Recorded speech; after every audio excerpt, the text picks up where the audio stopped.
Hi guys! Today gagawa ko ng QR. Binalatan ko siya guys. Yung QR guys sa atin is pipino. Sa Arabic is QR.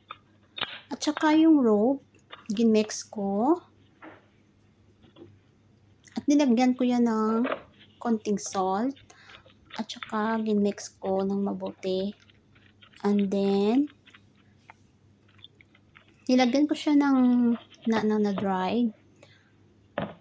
And then, nag-cut ako ng lemon. Yung nilagay ko lang, half lang siya guys, para hindi siya masyadong maasim.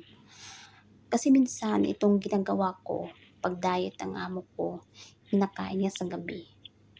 Ito lang kinakain niya. Tinikman ko rin ito guys. Dati hindi ako kumakain ito, pero tinikman ko today. Masarap pala.